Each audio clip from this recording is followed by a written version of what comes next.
नमस्कार, स्वागत है आपका स्वदेश खबर में और मैं हूं आपके साथ तृप्ति उपाध्याय। बुलेटिन की शुरुआत गणेश चतुर्थी की खबर के साथ। गणेश चतुर्थी को लेकर तैयारियां पूरे देश में जोरों पर चल रही है। वहीं मुंबई के लालबाग में इस बार तैयारियां कैसी चल रही है, इस बार लालबाग के राजा के आयोजन समिति के अध्यक्ष बाला साहेब कामले से खास बातचीत की हमारे सहयोगी अजय शर्मा ने। आइए सुनते हैं।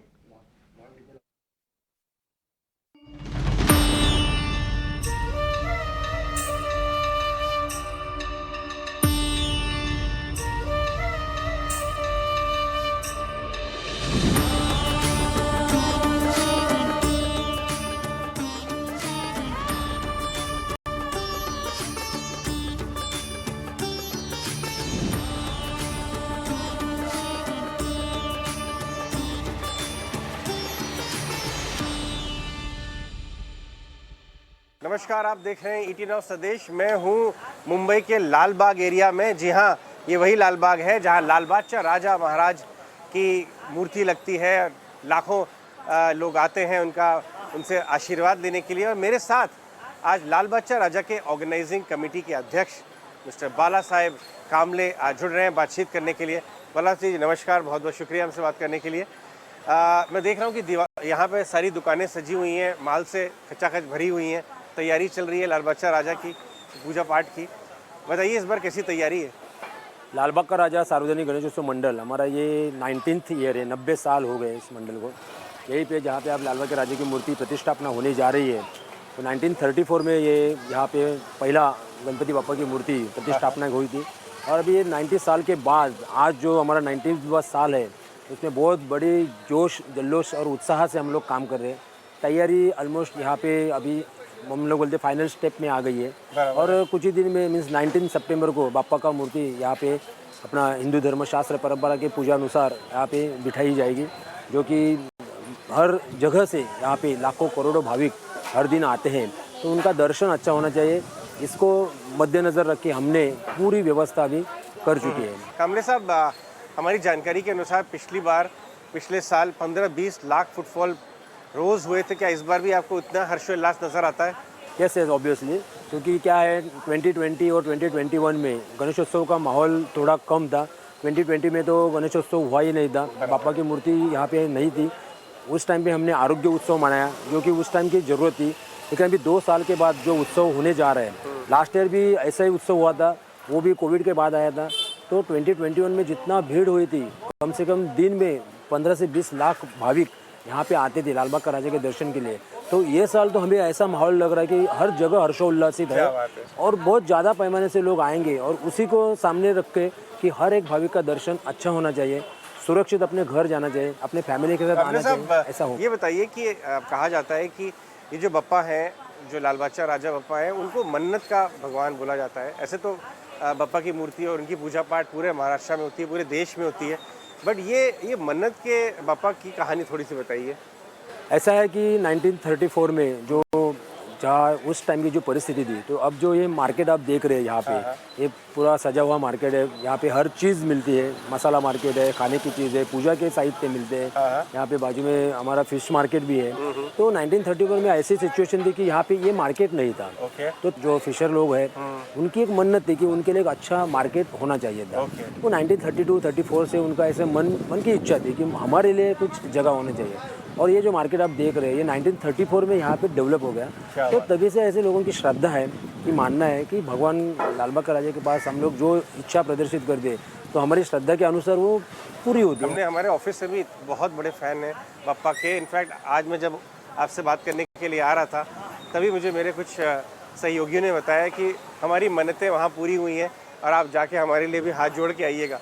तो उससे याद आया कि यहाँ पर सुना है कि बड़े बड़े व्यापारी, बड़े बड़े उद्योगपति, देश के अरबपति सब लोग आते हैं। कुछ ऐसे रेगुलर जो विजिटर्स हैं, जो बड़े उद्योगपतियों में से, उनके नाम हमें बताएं। ऐसे कि हर साल अभी रिलायंस फाउंडेशन के सीएमडी साहब हैं हमारे मुकेश भाई अंबानी, उनके जो बेटे हैं अनंत शेठ अंबानी, वो ये हर साल आते हैं। बिरला ग्रुप से बिरला फैमिली आती है, मफतलाल इंडस्ट्रीज़ के मफतलाल फैमिली आती है, और बहुत सारे सेलिब्रिटी इंडस्ट्रियलिस्ट यहाँ पे आते हैं। उनकी एक तमन्ना जो है वो बापा के अनुसार, उनकी श्रद्धा के अनुसार, वो उनको मन को एक अच्छा अनुभूति मिलता है। श्रद्धा होने के बावजूद वो मंडल का काम भी देखते हैं। हम लोग अगर 10 दिन ये लाल बाग का राजा का फेस्टिवल मनाते हैं तो बाकी साल में 355 दिन हम लोग सोशल बॉन्ड करके अच्छा सोशल एक्टिविटीज़ भी बहुत सारे परफॉर्म करते हैं। तो उनका एक हमारा मंडल की और श्रद्धा है, विश्वास है, लाल बाग के राजा के प्रति उनकी भावना है और वो जो कि आंतरिक भावना है वो भावना पूरी होने के बाद वो हर साल यहाँ पे उनकी पूरी फैमिली के साथ दर्शन के लिए आते हैं। वैसे तो आनंद सेठ अंबानी हमारे मंडल के साथ बहुत अच्छे से जुड़े हुए हैं, हमारे साथ काम करने में उनको अच्छा लगता है और हमारे लिए सपोर्ट भी बहुत अच्छा तरह से वो करते हैं, और जो कि मंडल के लिए बहुत बड़ी बात है। जी हाँ, बिल्कुल। और हमने ये भी सुना है कि करोड़ों रुपए का चढ़ावा आता है, श्रद्धालु अपने हिसाब से, अपनी योग्यता के हिसाब से बप्पा के चरणों में चढ़ावा चढ़ा के जाते हैं और मंडल जो है पूरा वो पैसा इकट्ठा करके पब्लिक की सेवा में हमारे देश के अलग अलग जगहों पे जहाँ ज़रूरत है उससे इस्तेमाल करता है। सही है। लाल बाग का राजा का जो उत्सव है 10 दिन का उत्सव है, 10 दिन के उत्सव में पूरे देश के दुनिया से लोग आते हैं और अपने मन्नत के और अपने श्रद्धा के हिसाब से उसके चरणों में कुछ दान अर्पित कर दे। तो हमारा भी ये मानना है कि जो लाल बाग के राजा के चरणों में जो भाविकों ने दान दिया है वो दान भाविकों के लिए यूज होना चाहिए, वो उनका दान है, उनके काम के लिए आना चाहिए। उसी एक टारगेट रख के वैसे हम लोग बोले सामाजिक ऋणानुबंध एक मेंटेन करके हमने डायलिसिस सेंटर चलाया है। यहाँ पे लाल बाग का राजा डायलिसिस सेंटर है, वो फ्री ऑफ चार्ज है। 100 रुपीज़ खाली डायलिसिस पेशेंट जो रहते हैं उनको डायलिसिस प्रोवाइड करते हैं, तो 100 रुपीज़ उनको पैथोलॉजी टेस्ट के लिए जो लगते हैं वही लेते हैं। हमारे एम्बुलेंस सेवा है, हमारी लाइब्रेरी है, कंप्यूटर ट्रेनिंग सेंटर है, एम्प्लॉयमेंट सेल है और कॉम्पिटिटिव एग्जाम्स के काउंसलिंग सेंटर है, गाइडेंस सेंटर है, स्टडी रूम्स है फ्री ऑफ चार्ज, हमारा योगा सेंटर है। हर हॉस्पिटल जो है गवर्नमेंट के और म्यूनिसिपल कॉरपोरेशन के, वहाँ पे जो लोग बीमार लोग इलाज लेते हैं हॉस्पिटल में, तो उनको उनके खर्चे के अनुसार हम लोग कुछ मदद भी करते हैं। तो ये सारा medical, educational as well as social activity हम लोग करते हैं। हाल ही में 20 जुलाई को रायगढ़ जिले के खालापुर तालुका में जो इरशालवाड़ी घटना घटी थी, लैंडस्लाइड हुआ था, तो वहाँ पे मेरे ख्याल से 43 जो फैमिलीज थे वो पूरे लैंडस्लाइड में बरी हो गए। तो वो वहाँ पे हम लोग सेकेंड डे 21 जुलाई को हमने 2 ट्रक में जीवनावश्यक वस्तु रहते हैं वो जाके उनको डिस्ट्रीब्यूट किया। कपड़े थे, फूड था, खाने पीने की चीज़, गम बूट, रेनकोट, ब्लैंकेट्स, वो सारी चीज़ हमने वहाँ पे उनको दे के आए उन लोगों को। तो ये सारा जो कभी नेचुरल कैलेमिटीज़ आती है, कुछ ऐसे इमरजेंसी आती है, तो लाल बाग का राजा का मंडल के सभी कार्यकर्ता पहला स्टेप उनका रहता है वहाँ पे उनको रेस्क्यू ऑपरेशन हो या उनको मदद हो या उनको कुछ चीज़ देनी हो जो लाइफ के लिए यूज़फुल है, तो हमारा मंडल पहले उधर जाता है। क्या बात है, बहुत बहुत शुक्रिया आज हमसे बात करने के। कामले जी, बप्पा को विघ्नहर्ता कहा जाता है और उनका आशीर्वाद बना रहे और देश में और हमारे सारे सिटीजन्स के सारे विघ्न हर लें, इसी ख्वाहिश के साथ आपसे बहुत बहुत नमस्कार। Thank you. Thank you very much. और 1937 से मुंबई की खास पहचान रही सुनहरी यादों वाली डबल डेकर बसें अब सिर्फ यादों में रह जाएगी। डबल डेकर बसों का 86 साल का सफर खत्म हो गया है। डिटेल्स दे रही है ऐश्वर्या पाटिल।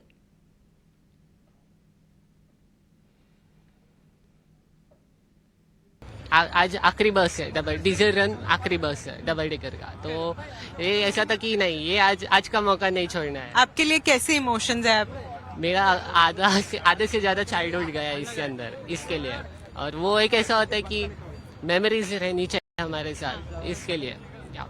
और भी कुछ फैंस यहाँ पर हैं जो काफी दूर से आए हुए हैं, तो आप बताएं आपके बारे में, आपकी स्टोरी क्या है, बेस्ट बस के साथ आपके इमोशंस कैसे जुड़े हुए हैं? बेसिकली अगर मैं बोलूँ तो मैं बचपन से बसेस का बहुत शौकीन हूँ।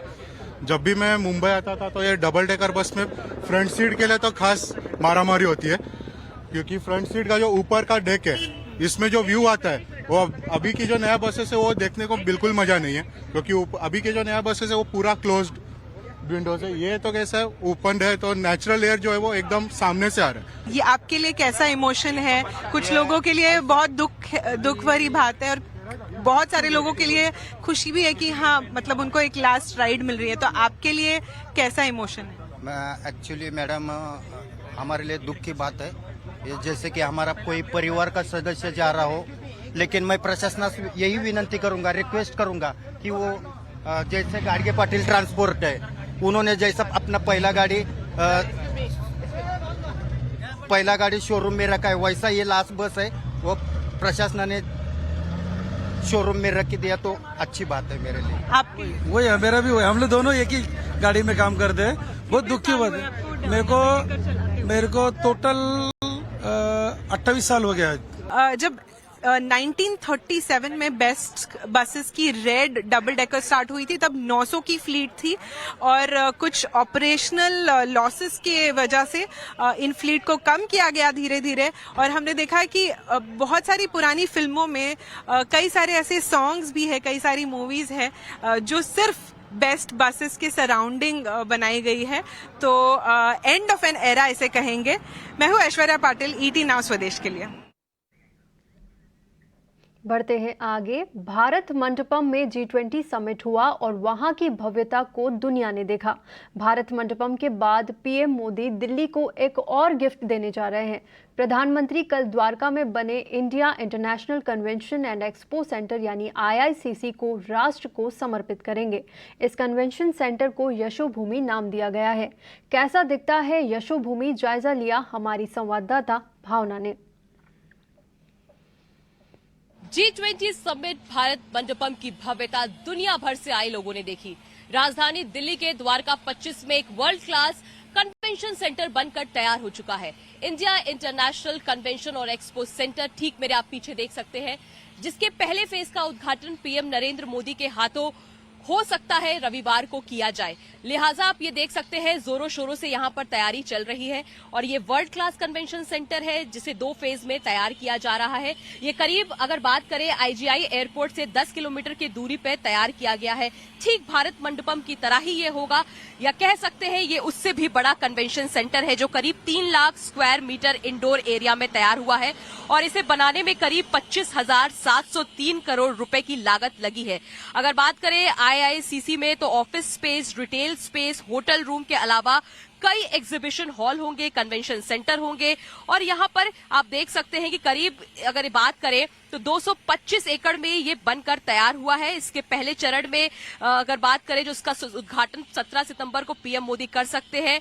यहाँ पर करीब 3000 कारों की parking, world class convention centre, इसके अलावा कई सारी चीजें देखने को मिलेगी। वहीं वाणिज्य और उद्योग मंत्रालय के अनुसार जल्द ही ये जो प्रदर्शनी बाजार यहाँ पर बनेगा, इसका मुकाबला शंघाई, सिंगापुर और हांगकांग से किया जाएगा। लिहाजा आप देख सकते हैं कि तैयारियां यहाँ पर जोरों शोरों से हो रही है। वहीं यहाँ पर मेट्रो स्टेशन भी बनकर तैयार हुआ है जो एयरपोर्ट एक्सप्रेस लाइन को द्वारका सेक्टर 21 से बढ़ाकर इस कन्वेंशन सेंटर तक लाएगा और हो सकता है कि पीएम नरेंद्र मोदी उसी मेट्रो से उस दिन यहां पर पहुंचे। इस बात की पुष्टि अभी तक नहीं हो पाई है, लेकिन कई बार पीएम मोदी को ऐसे अवसरों पर देखा गया है कि लोगों को दिक्कत ना हो तो वो मेट्रो से ही अपने जगह पर पहुंच जाते हैं और इसी तरह की तैयारी आप देख सकते हैं। वहीं अगर फर्स्ट फेज की बात करें, करीब 5400 करोड़ में ये बनकर तैयार हुआ है।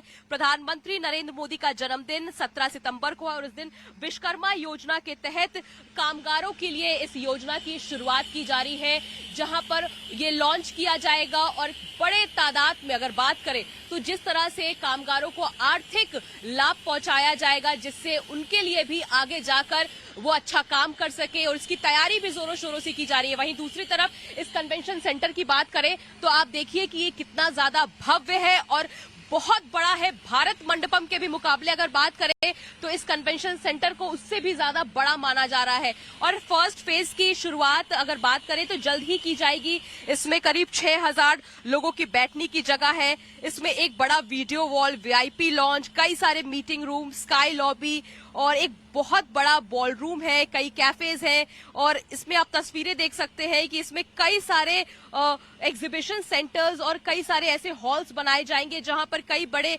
इंटरनेशनल प्रोग्राम्स किए जा सके। करीब 1 किलोमीटर लंबा फोर भी होगा। तो इसी तरह की तैयारी यहाँ पर IICC में की गई है। लिहाजा संडे के दिन इसका उद्घाटन पीएम नरेंद्र मोदी कर सकते हैं, इसलिए तैयारियां भी यहाँ पर जोरों शोरों से की जा रही है। पीएम नरेंद्र मोदी का जन्मदिन 17 सितंबर को होता है, ऐसे में विश्वकर्मा योजना और इस कन्वेंशन सेंटर का उद्घाटन, ये 2 चीजें हैं जो उस दिन देखी जा सकती है। लिहाजा एयरपोर्ट से ये करीब 10 किलोमीटर की दूरी पर ये तैयार किया गया है। पहला कन्वेंशन सेंटर आपको बता दें जो वर्ल्ड क्लास देखने को मिला वो G20 के मौके पर भारत मंडपम की तस्वीरें दुनिया भर ने देखी और दूसरा world class convention centre Dwarka 25 में बनकर पूरी तरह से तैयार हो चुका है, जिसका उद्घाटन जल्द होगा और ये आम लोगों के लिए भी जल्द ही खोला जाएगा। और अब रुक करते हैं एक बड़ी खबर का। सरकार ने क्रूड पर विंडफॉल टैक्स में बड़ी बढ़ोतरी की है। क्रूड प्रोडक्शन पर विंडफॉल टैक्स 6,700 रुपये प्रति टन से बढ़ाकर 10,000 रुपये प्रति टन कर दिया गया है। हालांकि एटीएफ और डीजल पर विंडफॉल टैक्स में कटौती की गई है। एटीएफ एक्सपोर्ट पर विंडफॉल टैक्स 4 रुपये प्रति लीटर से घटाकर 3.5 रुपये प्रति लीटर किया गया। डीजल पर भी 50 पैसे की कटौती की गई। हालांकि पेट्रोल अभी भी विंडफॉल टैक्स के दायरे से बाहर है। नई दरें आज से लागू होंगी।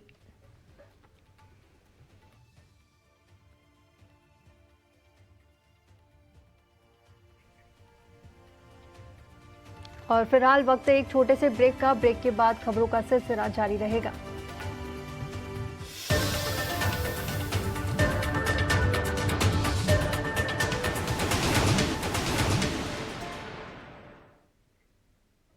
ब्रेक के बाद स्वागत है आपका और बढ़ते हैं खबरों की ओर। सरकार जल्द ही फर्जी लोन ऐप्स के खिलाफ कड़ी कार्रवाई करेगी। सरकार लोन एप्लीकेशन आवेदनों पर नजर रख रही है।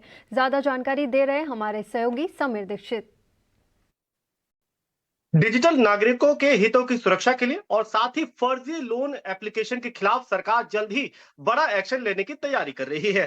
सरकार के मुताबिक ऐसे ऐप जो कि गूगल प्ले स्टोर या फिर एप्पल स्टोर पे मौजूद है, जो फर्जी लोन ऐप है और लोगों को, जो डिजिटल नागरिक है, जो लोन चाहते हैं और उनको त्वरित लोन देने का झांसा देकर के उनको फंसाते हैं और फिर उनके साथ धोखाधड़ी करते हैं, ऐसे ऐप्स पर सरकार की निगाह है। यही नहीं, जो राज्य मंत्री है राजीव चंद्रशेखर, उनके मुताबिक एक सेट ऑफ एप्लीकेशन है जो कि गूगल प्ले स्टोर या फिर एप्पल स्टोर पे मौजूद है, उस पर सरकार की निगाह बनी हुई है। और ऐसे फर्जी लोन ऐप को लेकर के बाकायदा गूगल प्ले स्टोर को और एप्पल को भी सरकार की तरफ से एक एडवाइजरी जारी की गई है। उनको लिखा गया है और कहा गया है कि ऐसे अनसेफ एप्लीकेशंस को, जो ट्रस्टेड नहीं है और जो धोखाधड़ी करने वाले जैसे जो एप्लीकेशंस है, इनको अपने प्लेटफॉर्म से हटाने के लिए सरकार की तरफ से चिट्ठी भी लिखी गई है। यही बात नहीं ठहरती है, जो सरकार है यानी कि मंत्रालय, वो जल्द ही आरबीआई के साथ में एक अहम बैठक करेगा और इस बैठक का मकसद ये होगा ताकि एक नियम बनाया जा सके, ताकि जो ट्रस्टेड एप्लीकेशंस है, जो विश्वसनीय लोन एप्लीकेशंस है, वही लिस्ट हो पाए गूगल प्ले स्टोर या फिर एप्पल स्टोर पर। और ये जो ट्रस्टेड एप्लीकेशंस कौन से होंगे, उनके क्या नियम कायदे कानून होंगे, वो पूरी डिटेल्ड गाइडलाइन के लिए या फिर नियमों के लिए जल्द ही आरबीआई के साथ में एक बैठक की जाएगी। तो सरकार फर्जी लोन एप्लीकेशंस को लेकर के इस वक्त सख्ती करती हुई नजर आ रही है। दरअसल पिछले करीब 1-1.5 साल से ऐसे कई मामले संज्ञान में आए जहां पर लोगों ने एप्लीकेशन को डाउनलोड किया लोन लेने के लिए और फिर उनके चुंगल में फंस गए। और ये जो फर्जी लोन एप्लीकेशन है, ये आपके डिजिटल डाटा को चुरा लेते हैं, आपके साथ धोखाधड़ी करते हैं और फिर आप लगातार परेशान होते हैं। इसीलिए सरकार ऐसी शिकायतों को संज्ञान में लेकर के अब फर्जी लोन एप्लीकेशन के खिलाफ सख्ती बरतेगी, ताकि इनको इन स्टोर से हटा करके डाउनलोड वाला स्टेप ही वो हटा पाए और एक बेहतर फिल्ट्रेशन वहां पर लगा पाए। अब घर खरीदारों के हित से जुड़ी एक बड़ी खबर। अगर बिल्डर ने आपको तय वक्त पर फ्लैट का पोजीशन दे दिया है, लेकिन अगर घर की क्वालिटी वादे के मुताबिक नहीं है, जैसे कि छत से पानी टपकना या खराब प्लास्टर का होना, ऐसी कोई शिकायत होने पर अब आप बिल्डर की शिकायत सीधे रेरा में कर पाएंगे। रेरा जल्द घर खरीदारों को ये अधिकार देने वाला है। पूरी खबर बता रहे हमारे सहयोगी अनुराग शाह। महाराष्ट्र रेरा घर खरीदारों को क्वालिटी से जुड़ा एक बड़ा अधिकार देने की तैयारी कर रहा है और उसका जो डिस्कशन पेपर है जल्द ही जारी किया जाएगा। महाराष्ट्र रेरा जो जहां पर अभी घर की टाइमलाइन से जुड़े हुए तो शिकायत जो घर खरीदार है वो कर ही सकते हैं, लेकिन रेरा कानून के अंदर एक डिफेक्ट लाइबिलिटी क्लॉज है, उसके अंतर्गत महाराष्ट्र रेरा जो है नया डिस्कशन पेपर लाने वाला है, जहां पर अगर आपकी जो डेवलपर के द्वारा प्रॉमिस किया गया है घर की क्वालिटी से जुड़ा हुआ, यानी घर के अंदर कोई लीकेज हो रहा है या प्लास्टर गिर रहा है वगैरह, तो क्वालिटी कंट्रोल से जुड़ा हुआ भी जो अधिकार है वो घर खरीदारों को मिलेगा।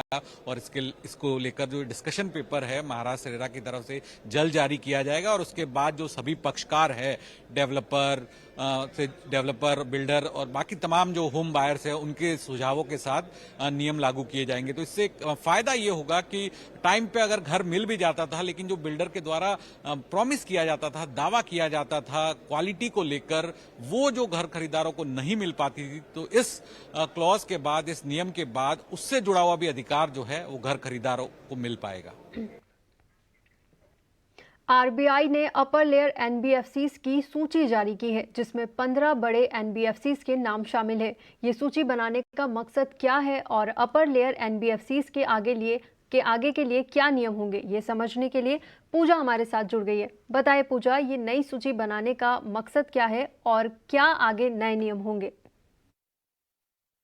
आरबीआई ने अपर लेयर एनबीएफसीज की लिस्ट जारी कर दी है, जिसमें कि 15 एनबीएफसीज इस लिस्ट में शामिल हुए हैं। अब इसमें टॉप पर है एलआईसी हाउसिंग फाइनेंस, उसके बाद बजाज फाइनेंस का नाम है, Shriram finance, L N T finance, Cholamandalam investment, इसके अलावा पीएनबी हाउसिंग, मुथूट फाइनेंस। जो भी बड़े नाम आपके दिमाग में आ रहे हैं वो सब इस सूची में शामिल हो चुके हैं। और कुछ अनलिस्टेड प्लेयर्स का नाम भी यहाँ पर शामिल है, जैसे कि टाटा सन्स का नाम शामिल है, टाटा कैपिटल का नाम यहाँ पर शामिल है, एचडीबी फाइनेंशियल सर्विसेज का भी नाम यहाँ पर शामिल है।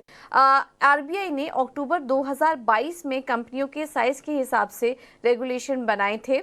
साइज और कारोबार के हिसाब से एनबीएफसीज के लिए 4 कैटेगरी यहाँ पर डिवाइड किए गए थे और एनबीएफसीज के नियम करीब करीब बैंकों की तरह करने की कोशिश की गई थी, क्योंकि जिस तरीके से एनबीएफसीज के साइज बढ़ा होता जा रहा है, उनका कारोबार बढ़ रहा है, तो ऐसे में जोखिम भी कहीं ना कहीं बढ़ते जा रहे हैं। तो एनबीएफसी सेक्टर का असर दूसरे अन्य सेक्टर पर ना पड़े, इस वजह से उनके एक्सपोजर के हिसाब से, उनके इन्वेस्टमेंट के हिसाब से, उनके होल्डिंग्स के हिसाब से यहाँ पर कुछ कैटेगरीज बनाई गई हैं। जो बेस लेयर है उसमें 1000 से कम एसेट साइज वाली कंपनियां हैं। मिडिल लेयर की बात करेंगे तो जिनका एसेट साइज 1000 से ज़्यादा है वो इस श्रेणी में शामिल है। फिलहाल टॉप लेयर में किसी कंपनी का नाम नहीं है, लेकिन इससे माना जा रहा है कि जो एनबीएफसी इतना बड़ा हो जाए, जिसका कि सिस्टमैटिक रिस्क बहुत ज़्यादा हो जाए, वो इस श्रेणी में आएगी। लेकिन फिलहाल इसमें सूची में कोई शामिल नहीं हुआ है। तो फिलहाल अपर लेयर की लिस्ट जारी हुई है और इसका मतलब ये होगा कि आरबीआई इन कंपनियों पर जो अपना रेगुलेशन है वो कड़ा करेगी और इनके जो रेगुलेशन है वो कुछ कुछ बैंकों के बराबर ही हो जाएंगे। मुंबई ट्रांस हार्बर लिंक का काम आखिरी चरण में पहुंच गया है और जल्द ही इसे लोगों के लिए खोल दिया जाएगा। ईटी नाउ स्वदेश से खास बातचीत में एमएमआरडीए चीफ ने ये जानकारी दी। देखिए, ट्रांस हार्बर लिंक का काम जो है वो अंतिम चरण पे है और ट्रांस हार्बर लिंक का की दौरा जो है माननीय मुख्यमंत्री, माननीय उप मुख्यमंत्री, ये इन दोनों ने स्वतः किया हुआ है और पूरे वॉर फुटिंग पे ट्रांस हार्बर लिंक का काम चालू है और हमें उम्मीद है कि जल्द से जल्द ये काम समाप्त हो जाएगा और ब्रिज जो है वो कमीशन होगी। इस बुलेटिन में इतना ही। ईटी नाउ स्वदेश पर खबरों का सिलसिला जारी रहेगा।